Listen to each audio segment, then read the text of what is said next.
Choque e pavor, de onde vem isso? De um dos maiores desastres para os Estados Unidos, chamado Guerra do Vietnã.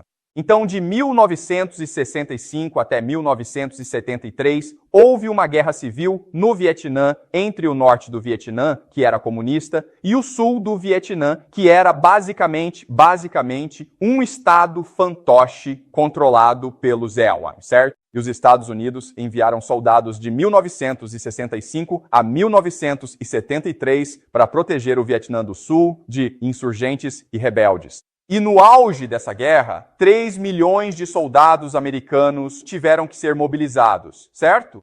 E no auge, em 1969, 500 mil soldados americanos estavam no país para lutar contra os rebeldes e insurgentes. 58 mil soldados americanos morreram nesta guerra. 3 milhões, pelo menos 3 milhões de vietnamitas morreram nesta guerra.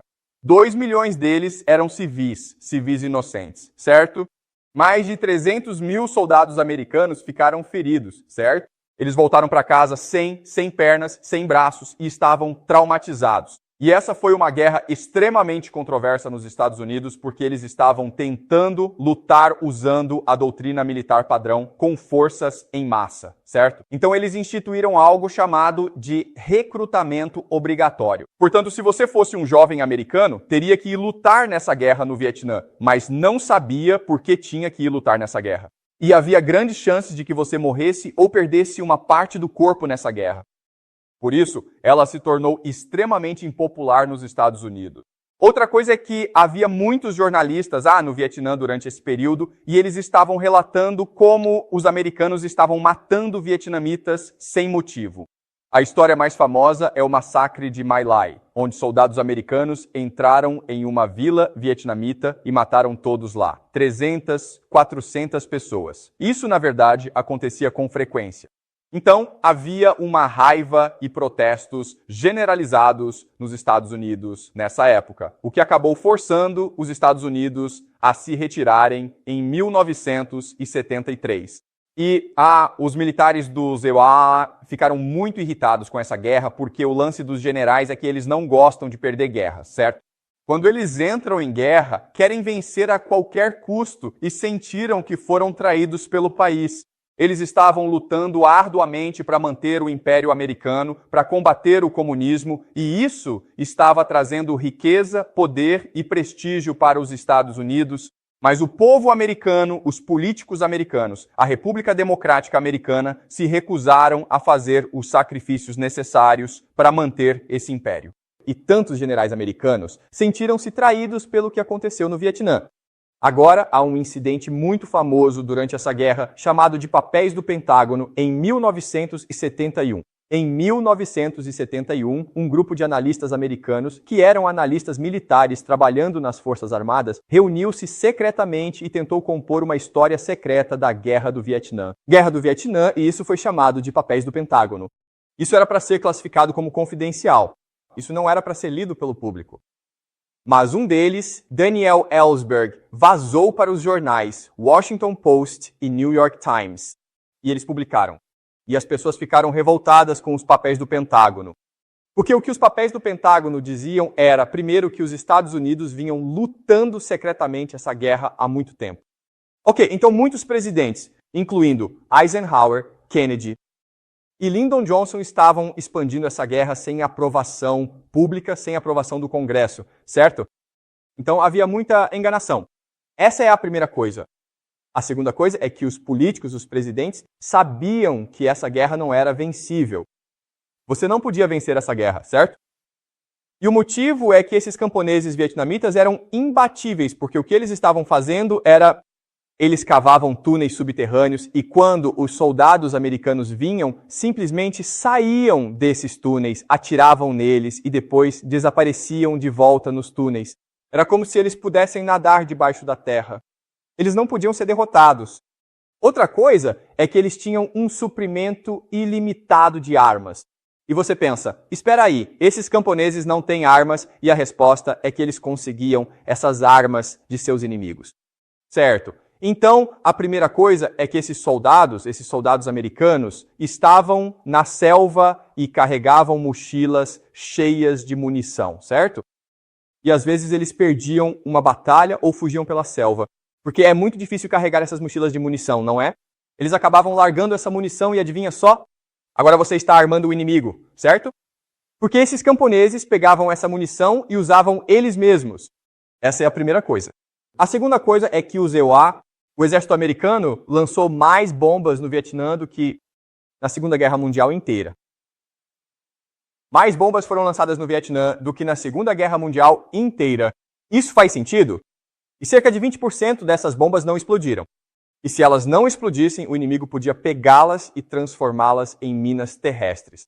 E eram essas minas terrestres que estavam matando mais americanos do que qualquer outra coisa. Essa é a segunda coisa. E a terceira coisa era que o exército do Vietnã do Sul era extremamente corrupto.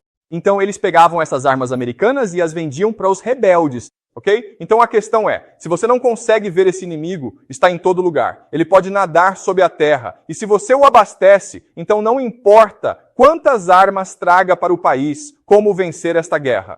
Outra coisa é que esses camponeses estavam ficando com raiva de você, porque obviamente, nesta guerra, você está matando muitas pessoas inocentes, certo? Que por acaso são seus irmãos, suas irmãs, seus filhos, seus pais. Ok? À medida que a guerra se prolongava, os vietnamitas ficavam cada vez mais amargurados e irritados. Portanto, não há a menor chance de você vencer esta guerra. Ok? Essa é a segunda coisa, os documentos do Pentágono. A terceira coisa é, ok, a pergunta então é, se esses presidentes americanos, esses líderes americanos, sabem de fato que essa guerra não pode ser vencida, por que eles estavam lutando essa guerra? Por que eles continuavam lutando essa guerra? E a resposta é, infelizmente, a resposta é credibilidade. Nós não queremos perder a reputação, pessoal. Não queremos perder a face. Se nos retirarmos do Vietnã, se admitirmos que camponeses de pijama podem nos derrotar, a União Soviética rirá de nós, a China rirá de nós, o mundo inteiro rirá de nós. Não queremos ser motivo de riso, por isso continuamos nesta guerra, ok? Resumindo o que os documentos do Pentágono diziam, podemos dizer 3 coisas. Uma delas é que o governo americano mentiu para o povo e transformou isso em uma grande guerra. Essa é a primeira coisa. Em segundo lugar, os Estados Unidos não têm a mínima possibilidade de vencer esta guerra. Ok? E a terceira coisa é que, os Estados Unidos só estão nessa guerra para não perder a face. É isso. Não havia nenhum propósito estratégico. Não havia objetivos estratégicos em travar essa guerra. Foi tipo, não queremos passar vergonha, não queremos que riam de nós. É isso. Obviamente, quando os documentos do Pentágono foram divulgados ao público, todos ficaram furiosos. Ok? E a raiva era tão grande que os Estados Unidos não tiveram outra escolha senão, por fim, retirar-se da guerra. E assim, o Pentágono sentiu-se traído pela democracia. Os políticos estavam mais preocupados em ganhar eleições do que em ganhar guerras. As pessoas podiam protestar e desafiar os militares. Eles se recusaram a fazer os sacrifícios necessários para vencer esta guerra. E a mídia, poderia insultar os militares. Então, havia muitos militares que pensavam, escutem, se quisermos manter o império, precisamos separar o império da democracia. Ok? Império e democracia não se dão bem.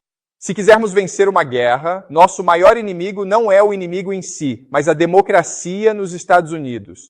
E é por isso que você sente choque e admiração. Porque o objetivo principal da estratégia de choque e pavor é minimizar as baixas. E se houver vítimas, você não poderá vê-las porque todos foram explodidos. E é rápido, então é impossível que as pessoas comecem a ficar irritadas, certo? Choque e pavor significa que a América não precisa mais fazer nenhum sacrifício. Você não precisa mais do consentimento do povo para lutar a guerra. Você nem sequer precisa da aprovação do Congresso para lutar a guerra. Agora você pode escapar das amarras da democracia para fazer o que for necessário para proteger o Império Americano. Faz sentido? Portanto, a estratégia de choque e pavor foi, na verdade, uma resposta à Guerra do Vietnã. E o que significa choque e pavor é que o Império não está mais sobrecarregado pela democracia. As forças especiais podem ir e fazer o que for necessário sem qualquer supervisão ou consentimento da população. Ok? Faz sentido, pessoal? Bem, então esse choque e pavor é, na verdade, um medo do Império. O que os Estados Unidos precisam fazer para manter seu Império ao redor do mundo? Alguma pergunta antes de prosseguirmos? Sobre isso, então, a Celine fez uma ótima pergunta, que é a seguinte. Eu argumento que a estratégia de choque e pavor só funciona, no Iraque. E o que aconteceria? Em outras palavras. Certo? Então, a questão sobre os Estados Unidos? Nos últimos 20 anos, eles têm lutado principalmente guerras no Oriente Médio e acontece que todo o Oriente Médio é um deserto. Certo, tudo bem. Então essa política de choque e pavor teve um sucesso tremendo no Iraque e depois na Líbia, certo? Porque os Estados Unidos derrubaram o governo na Líbia. Gaddafi na Líbia. E também teve algum sucesso na Síria. Então, do ponto de vista dos Estados Unidos, estamos realmente apenas lutando guerras em um deserto. Choque e pavor funciona bem. Na nossa próxima aula, vamos discutir o Irã. E o Irã não é um deserto, são montanhas. E eu vou mostrar que choque e pavor não vai funcionar no Irã. Certo, mas isso é para a próxima aula, tudo bem? Isso faz sentido? Então, Jack faz um ótimo ponto que é, tudo bem, sim, mas a maioria das pessoas diria que os Estados Unidos perderam a guerra do Iraque por causa da insurgência, certo?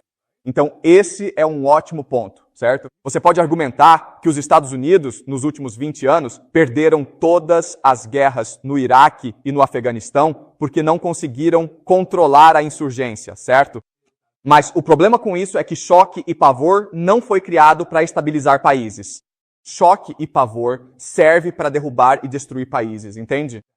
E assim, pode-se argumentar que a verdadeira intenção do choque e pavor é garantir que nenhum poder no Oriente Médio possa surgir para desafiar a supremacia dos Estados Unidos. Então, sim, no Iraque, os insurgentes acabaram vencendo, mas o Iraque é um Estado funcional? E a resposta é não, certo? A Líbia é um Estado funcional? Não. Ainda há uma guerra civil acontecendo na Síria. Então esse é um ótimo ponto, certo? E isso se resume a qual é o objetivo e a intenção final do império? É substituir regimes ou para destruir países? E você argumenta que o choque e tudo mais são realmente concebidos para destruir países e não para substituir regimes. Ok, faz sentido? Ok.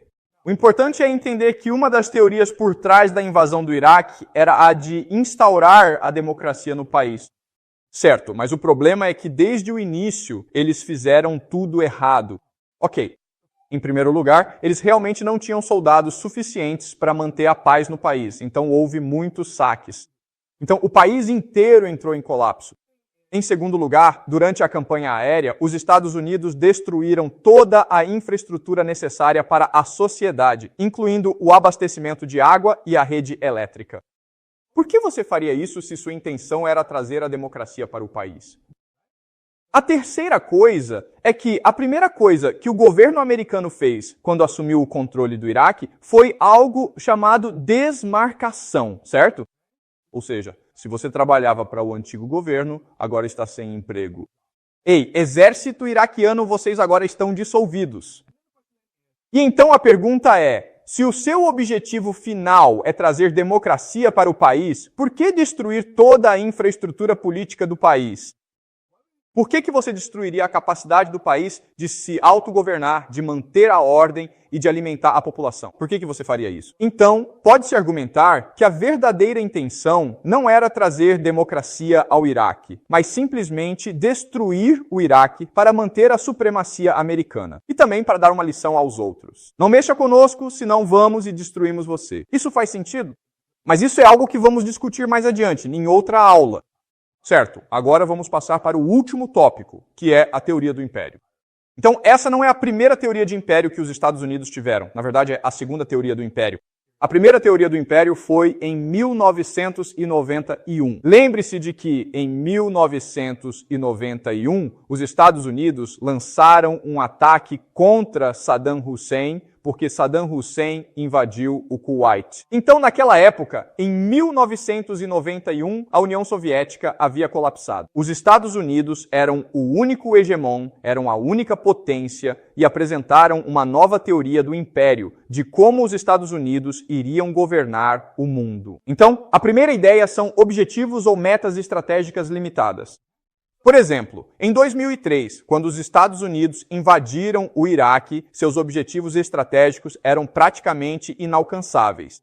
Basicamente era assim, nós vamos levar democracia e paz para o Iraque e para o Oriente Médio. Enquanto que na Guerra do Golfo Pérsico, liderada por George Herbert Walker Bush, o primeiro e único objetivo era remover Saddam Hussein do Kuwait. É isso, nós não vamos para o Iraque derrubar Saddam Hussein. Nós não vamos impor punição a Saddam Hussein. Tudo o que queremos é tirá-lo do Kuwait, certo? Essa é a primeira coisa. A segunda coisa é que a América fez isso, a coalizão de países, dezenas de outros países fizeram parte da guerra, e a América teve um papel de liderança, mas também precisou ceder aos seus parceiros, certo? Por exemplo, países como a Arábia Saudita, que participaram da guerra, diziam: não há como derrubar Saddam Hussein, só vamos parar no Kuwait, ok? Então, os Estados Unidos acataram a decisão de seus parceiros, certo? E a terceira coisa, e esta é a mais importante, é que o líder supremo eram as Nações Unidas. Os Estados Unidos tiveram que apresentar seus argumentos às Nações Unidas. Os Estados Unidos, ou melhor, as Nações Unidas, deram seu consentimento para a ação militar, ok? Assim, os Estados Unidos argumentaram que esta não é uma ação militar dos INEUA, mas sim uma ação militar da ONU. Assim, o princípio importante é manter a ordem internacional baseada em regras. Então, o que os Estados Unidos disseram naquele momento foi: sim, eu sei que somos a maior potência do mundo. Eu sei que a União Soviética entrou em colapso. Sei que militarmente ninguém pode nos desafiar. Mas com esse poder vem uma grande responsabilidade. Devemos demonstrar humildade. Devemos demonstrar disciplina. Devemos demonstrar contenção. Nossa prioridade será manter a ordem internacional baseada em regras, porque isso trará prosperidade, liberdade e estabilidade para todos. E isso significa que, nós usamos a força militar, se usarmos o exército, será apenas porque é o último recurso, a última opção, e somente para um objetivo estratégico limitado. Só faremos isso com parceiros e só faremos isso sob a autoridade da ONU. Então, essa é a primeira teoria do Império. Se você pensar bem, uau, ótimo. Que mundo maravilhoso, não é? Então aqui vai uma pergunta. Por que a América parou de fazer isso? Por que mudaram para choque e pavor? Choque e pavor são objetivos estratégicos ilimitados. Ação militar unilateral, certo? Nós, a América, faremos isso sozinhos. Não precisamos de ninguém, certo? E então, a América age como um valentão. Nós fazemos as regras. Por que a América não fez isso? Porque essa transição da primeira teoria do Império permitiria à América governar o mundo para sempre. Para a segunda teoria do Império, que está irritando o mundo. Então, isso é realmente difícil de entender, certo? Mas vamos usar uma analogia, ok? Então, Jack é meu filho e eu sou bilionário. Eu tenho 10 bilhões de dólares. Por que eu tenho 10 bilhões de dólares? É porque, primeiro, eu sou inteligente, ok? Sou mais inteligente que todos os outros. Segundo, eu trabalho muito duro, ok? E terceiro, eu suborno muitos políticos. Então eu tenho 10 bilhões de dólares, mas eu tenho uns 95 anos, e eu sei que vou morrer, tá bom? Então eu convido o Jack, que é meu filho, para jantar. E eu digo para o Jack, eu te amo e quero o melhor para você. Eu vou morrer muito em breve, e você vai herdar meu império. E quero que saiba que não precisa se preocupar com nada, Jack. Porque eu tenho 100 conselheiros que controlam este império, que administram este império, e eles são ótimos. Eles são experientes, leais e estratégicos. Todo ano, Jack, eles fazem 10% para nós, certo? Então, de 10 bilhões de dólares, eles fazem 1 bilhão de dólares para nós todo ano. Quando eu me for, eles ainda vão administrar esse império para nós. E sabe de uma coisa? Eles vão te dar todo ano, Jack, 100 milhões de dólares para você fazer o que quiser. Quer comprar um avião? Faça isso. Quer comprar uma ilha? Faça isso. Quer fazer festa com estrelas de cinema? Faça isso. Você pode fazer o que quiser, certo? Então, Jack, como meu último desejo, meu desejo de morte, eu quero que você, Jack, meu filho, a quem eu amo, me prometa que depois que eu morrer, você vai ouvir meus 100 conselheiros, tudo bem? Então, Jack, você me promete? Você me promete, certo? E então eu morro. Então, qual é a primeira coisa que o Jack vai fazer? A primeira coisa que ele vai fazer? Vamos lá, pessoal, não é difícil. A primeira coisa que você vai fazer, certo? Demitir todo mundo. Saiam daqui, certo? Qual é a segunda coisa que você vai fazer? Você vai contratar todos os seus amigos, Jack, certo? Você vai contratar todos os seus amigos, ok? E qual é a terceira coisa que você vai fazer? Você vai fazer uma grande besteira, tá bom? Você vai pensar, sabe de uma coisa? Meu pai só ganhou 10 bilhões de dólares. Esses consultores ganham apenas 10% ao ano. Vou investir em Bitcoin, vou investir em IA, vou investir no mercado de ações chinês, no mercado imobiliário chinês e ganhar 100 bilhões de dólares, ok? Então ele perde todo o dinheiro, entendeu? Isso acontece o tempo todo, pessoal, ok? Pergunte a si mesmo, se seu pai fosse rico e estivesse prestes a lhe deixar uma grande quantia em dinheiro, você daria ouvidos a profissionais da área? Não, você diria, não, eu quero me divertir, ok? Então, a questão é, o primeiro ano do Império, certo? O que significa que, para os Estados Unidos manterem seu império, devem demonstrar ao mundo humildade, disciplina e moderação. Por que eles se livraram disso e passaram a usar o choque e pavor, que é tipo, vamos fazer tudo o que quisermos? Por que eles fariam isso? Porque é divertido, ok? Entendeu? Qual é a graça de ter um império se você não pode explodir coisas sem motivo? Não adianta nada. Temos as melhores forças armadas do mundo. Vamos explodir coisas sem motivo nenhum, beleza? Existem 3 problemas fundamentais com o conceito de choque e pavor, ok? O primeiro problema é que você se sobrecarregou com compromissos. Certo, você entendeu? Você acredita que o choque e o temor lhe permitem ser Deus. Você pode estar em qualquer lugar ao mesmo tempo lutando em todas as guerras, ok? Você está sobrecarregado a... Em segundo lugar, você carece de foco estratégico, o que significa que, na realidade, você não tem um plano. Você não sabe o que quer fazer com esse império. Você só quer manter esse império. Então você não tem, na verdade, uma estratégia definida. E a terceira coisa é a arrogância. Você acha que ninguém pode te desafiar. Você acha que não pode perder uma guerra? Assim, a ideia de arrogância é esta. Neste momento, os Estados Unidos possuem esse enorme império e se recusam a investir os recursos necessários para protegê-lo. Por exemplo, a Marinha do Zeuar, certo? Em 1945, possuía 7.600 navios. Adivinhem só, pessoal. Hoje, 475. Esses 475 navios precisam dar a volta ao mundo para proteger as rotas marítimas, ok? O exército dos Ilaxinkawa em 1990, 19 e em 1991, durante a Primeira Guerra do Golfo Pérsico, tinha 2 milhões de soldados. Hoje conta com 1,3 milhão de soldados. Ou seja, se os Estados Unidos entrarem em guerra, uma guerra de grande porte, terão muitos problemas. Outra coisa é que os Estados Unidos nem sequer têm mais capacidade de produção industrial, ok? Não tem mais fábricas, o que significa que se entrar em guerra, não poderá fazê-lo por muito tempo. Então, o exemplo é esse. Para cada navio que os Estados Unidos fabricam, a China pode fabricar 300 navios, ok? Os Estados Unidos não possuem mais a capacidade de produção que tinham durante a Segunda Guerra Mundial, ok? Em outras palavras, por que os militares concordariam com essa guerra estúpida no Irã? Porque está sobrecarregada de compromissos, não tem estratégia e é arrogante. Tudo bem? E tudo isso, e os militares americanos estão assim por causa do que aconteceu em 2003. A Operação Choque e Pavor.